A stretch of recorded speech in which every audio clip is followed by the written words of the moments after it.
হযরত আলী শহীদ হয়ে যাওয়ার পর খেলাফতের দায়িত্ব ভার আসে হযরত হাসান রাদিয়াল্লাহু তাআলা আনহুর কাছে। হযরত আলীর ছেলে হাসান রাদিয়াল্লাহু তাআলা।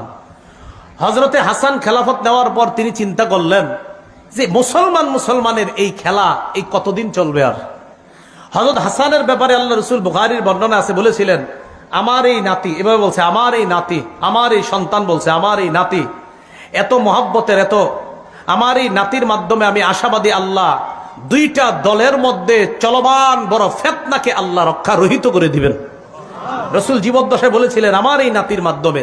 হযরত হাসান খেলাফত পাওয়ার পর 5-6 মাস কম বেশি হবে খেলাফতে অধিষ্ঠ থাকার পর হযরত হাসান নিজে গিয়ে আমিরে মুআবিয়াকে বললেন, চাচা আর কতদিন এগুলা চলবে, আমি আপনাকে যথেষ্ট যোগ্য মনে করতেছি, তাই খেলাফতের দায়ভার আপনাকে দিয়ে মুসলমানদের মাঝে এই বড় ফিতনা আমি রহিত করতে চাই। হযরত হাসান আমিরে মুআবিয়ার হাতে খেলাফতের দায়িত্ব দেওয়ার পর কিছুদিনের মধ্যে সারা পৃথিবীর মুসলমানদের মাঝে আবার শান্তির সুবাতাস বওয়া শুরু হলো। আমিরে মুআবিয়ার জামানায় ইসলাম আবার চতুর্দিকে ছড়ায় পড়া শুরু করলো। সুবহানাল্লাহ। আফগানিস্তানের কান্দাহার, কাবুল, বেলুচিস্তান, পাকিস্তানের লাহোর পর্যন্ত ইসলামের বিজয় পতাকা উড়ে শুরু করলো পাকিস্তান। আমিরে মুআবিয়ার জামানায় আফ্রিকার পুরো অঞ্চলগুলো, কঠিন কঠিন যে অঞ্চলগুলো যেখানে ইসলাম প্রচার করাটা কষ্ট ছিল, এই অঞ্চলগুলো আল্লাহ বিজয় দান করলেন। তো বেলুচিস্তান, পাকিস্তানের লাহোর, আফগানিস্তানের কাবুল, কান্দাহার এগুলা সহ আপনার সুদূর মিশর থেকে মরক্কো পর্যন্ত আপনার ইসলামের জয় জয়কর অবস্থা যখন এইভাবে চলতেছিল, খুব সুন্দর চলতেছে, হযরত হাসান রাদিয়াল্লাহু তাআলা 49 অথবা 50 হিজরিতে হযরত হাসান ইন্তেকালের পর কুফার কিছু জনগণের মাঝে আবার শয়তান সাবাই গোত্ররা খোঁচা শুরু করছে।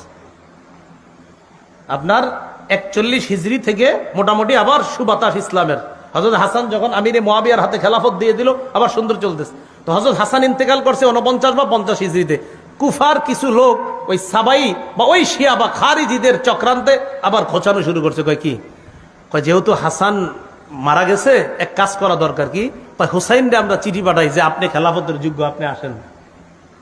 হযরত হুসাইনকে চিঠি লেখা শুরু করছে, হুসাইন আপনার মতো এরকম মানুষ থাকতে মুআবিয়া কি কেন খলিফা হবে? ওই আবার আগের ষড়যন্ত্র, ওই সেই আলীকে যেই কথাটা বলছিল আপনি থাকতে উসমান কেন খলিফা হবে, মনে আসেনি এই কথা? আবার হযরত হুসাইন ভালোভাবে বুঝতে পারছে, কয় এই জাতীয় উল্টাপাল্টা কথা আর লেখবা না, আমিরে মুআবিয়া তিনিই যোগ্য। হযরত হুসাইন এই কথার তেমন কোনো গুরুত্ব দেয় নাই, তাহলে তেমন কোনো কাজ করতে পারে নাই 49 বা 50 হিজরি।